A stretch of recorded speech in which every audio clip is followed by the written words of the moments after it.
क्योंकि आप सीरियस नहीं है वचन के लिए, आप मुस्तैद नहीं है उसके वचन के लिए।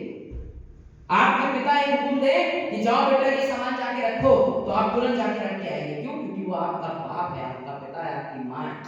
लेकिन हम परमेश्वर के वचन के सीरियस नहीं है, हम सुन ही नहीं रहे, हम अनसुना करते जा रहे हैं। वचन प्रचार हो रहा है, वचन कहा जा रहा है, हम उठ करके चले जाते हैं। क्यों? क्योंकि शायद हमारी जिंदगी में उस वचन की कोई वैल्यू नहीं है, शायद उस वचन को हम सीरियस नहीं ले पाए। यीशु मसीह लगा तुम इन्हें खाने को दे, वे लेके आए, तब यीशु मसीह ने काम किया, उनके कर्म के हिसाब से उन्हें आशीष मिली। और सिर्फ वही नहीं, पर 4000 पुरुष के लगभग और महिलाएं को और बच्चों को छोड़ा नहीं, लेकिन वो खाने पाए। क्यों? परमेश्वर ने काम किया, लिखा है लिया और परमेश्वर तेरा धन्यवाद, धन्यवाद करके तोड़ा और बांट दिया। और जब कुछ भी धन्यवाद करके तोड़ा जाएगा तो हर एक कुनबा, हर एक कुल तृप्त होगा यीशु के नाम। हालेलुया। जब धन्यवाद करके तोड़ा जाएगा तो हर एक कुनबा, हर एक कुल, हर एक राज्य यीशु के नाम में तृप्त हो जाएगा। क्यों? क्योंकि धन्यवाद करके तोड़ा गया। आज मेरा धन्यवाद भी ग्रहण नहीं है, क्योंकि मैं सीरियस नहीं हूं परमेश्वर के काम में, ध्यान नहीं दे रहा हूं, ध्यान नहीं दे रहा हूं कि वो किस प्रॉस्पेरिटी की बात कर रहा है, ध्यान नहीं दे रहा हूं कि वो किस उद्धार की बात कर रहा है। यीशु मसीह आया, पैदा हुआ, और बाइबल बताती है कि वो पापियों का उद्धार करने के लिए आया। हम उद्धार करने के बाद हमारा हम बैठ ना जाए, पर उद्धार दिखाएं तो हम दिखाई नहीं। क्यों? क्योंकि हम यीशु मसीह के लिए सीरियस हैं। हम अपने बच्चों के लिए सीरियस हैं, पत्नी के लिए सीरियस हैं, घर के लिए सीरियस हैं, चर्च की व्यवस्था के लिए सीरियस हैं, लेकिन हम अपने जीवन के लिए सीरियस नहीं हैं। यीशु मसीह के साथ हमारा क्या होगा, कैसा चलेगा, कैसे निभाएंगे, कैसे चल सकता है। भजन संहिता 50 अध्याय और उसके 23 पद में लिखा है कि धन्यवाद का बलिदान चढ़ाने वाला मेरी महिमा करता है। इसका मतलब है कि धन्यवाद का बलिदान जो चढ़ाएगा वो मेरी महिमा करेगा। धन्यवाद किस बात के लिए? कुलुसियों 3 अध्याय और 16-17 पद मेरे साथ निकाल के पढ़िएगा। कुलुसियों 3:16 और 17 पद पढ़िएगा।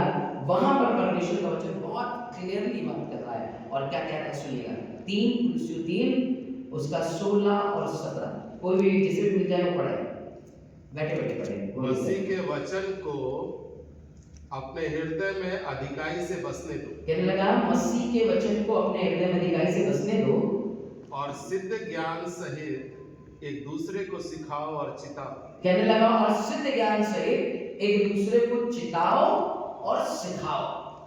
और अपने अपने मन में अनुग्रह के साथ परमेश्वर के लिए भजन और स्तुति गान और आत्मिक गीत गाओ। जी 17 पद भाई साहब। वचन में या काम में जो कुछ भी करो सब प्रभु यीशु के नाम से करो।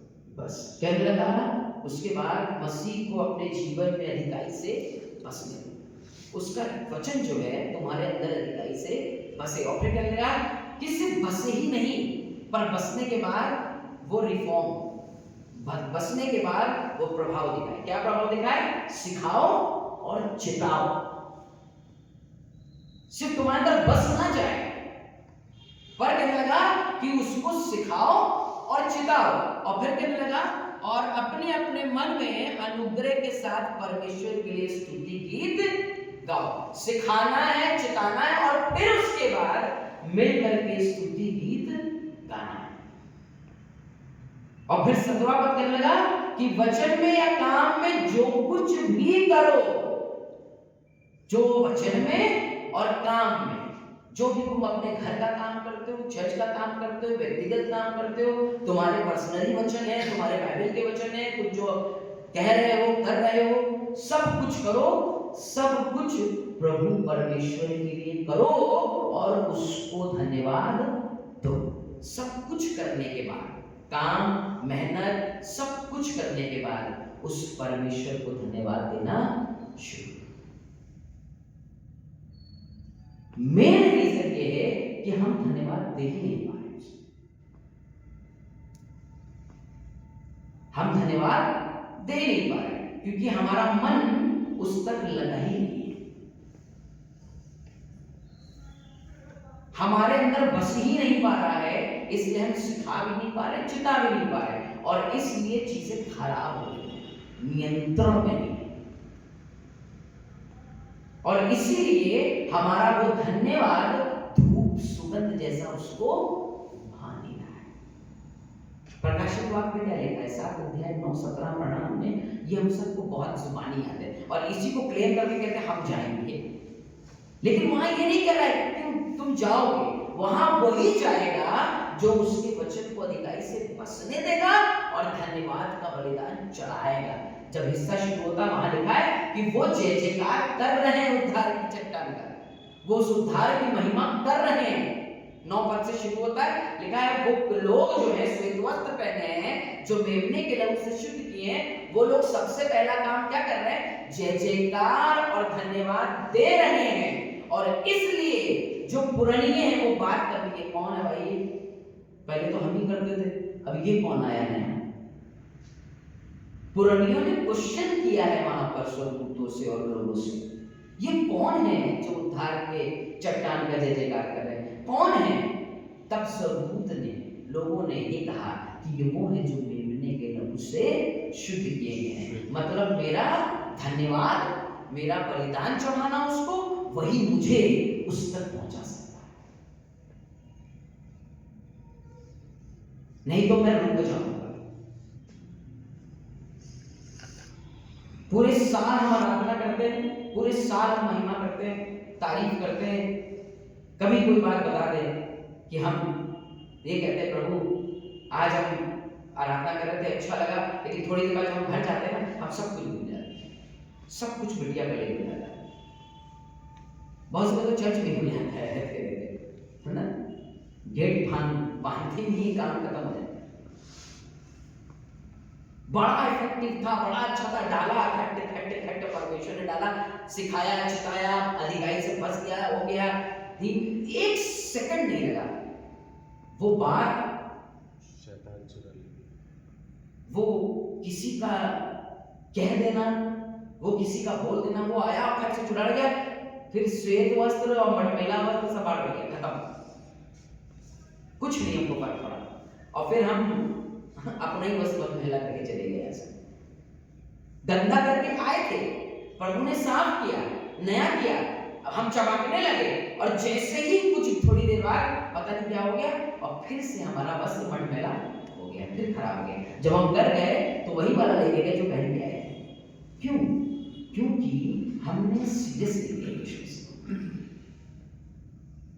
बार-बार चिल्लाया, बार-बार कि मैं अनुग्रह कर रहा हूँ, अनुग्रह कर रहा हूँ, अनुग्रह कर रहा हूँ, अनुग्रह कर रहा हूँ, लेकिन हम उस अनुग्रह में तक क्या कहते हैं, अनुग्रह तो करता ही रहेगा, लास्ट मोमेंट में भी अनुग्रह करेगा, नहीं, लास्ट है जजमेंट डे, काम खत्म, कोई अनुग्रह नहीं।